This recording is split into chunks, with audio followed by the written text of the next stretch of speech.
April 5th, 1913.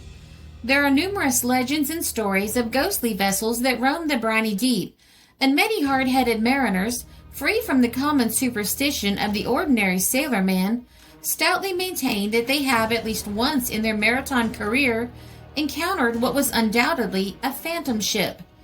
Best known of those mysterious craft that haunt the high seas is, of course, the famous Flying Dutchman, or Phantom Ship of Vanderdecken. How the story originated is doubtful, but it has been ascertained that there was a seaman of repute who, many years ago, sailed from Holland to the east via the Cape of Good Hope, but was never heard of again.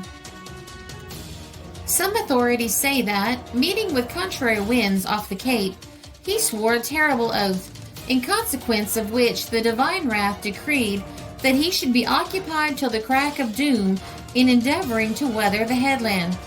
Others state that this punishment was meted out to him in retribution for a terrible murder he committed before commencing his fateful voyage.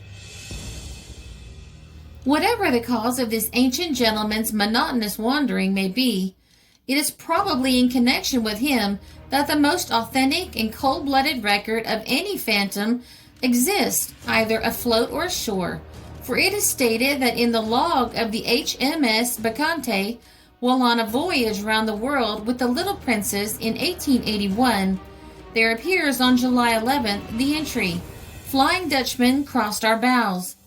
The logbook of one of the then largest of Her Majesty's warships is certainly the very last place to expect to find that which is generally associated with the hysterical of either sex.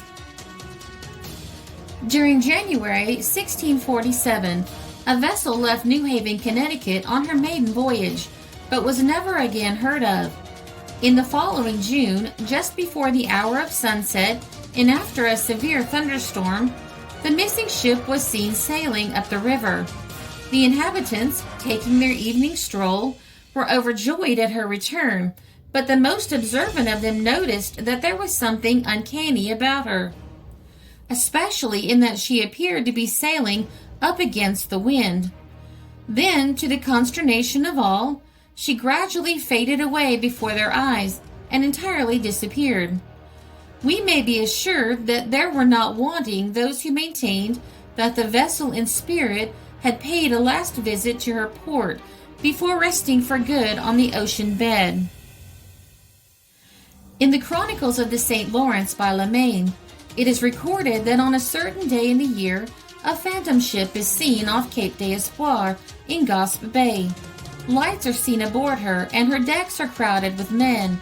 By the foot of the bowsprit, a man is conspicuously standing and facing towards the shore, with a lady clinging to his arm.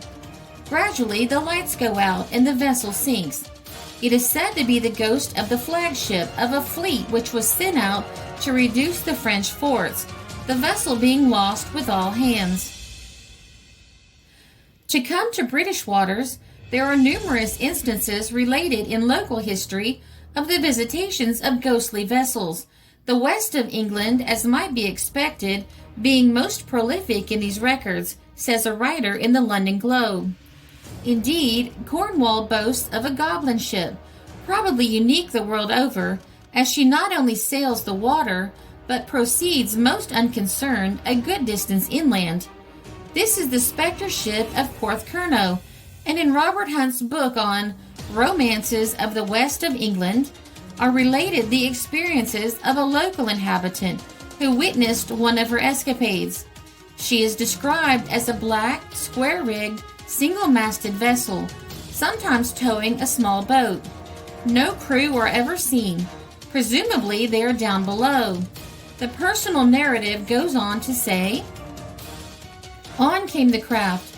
It passed steadily through the breakers, glided up over the sands, steadily pursued its course on the dry land, as if it had been water. On it went to Bodolon, where St. Leven formerly dwelt. It then steered its course to Chigwidden, and there vanished like smoke."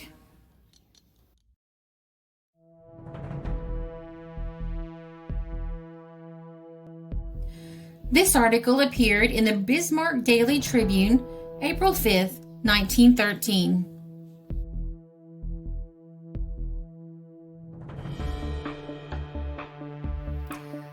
This is a Country Road production because history is fascinating.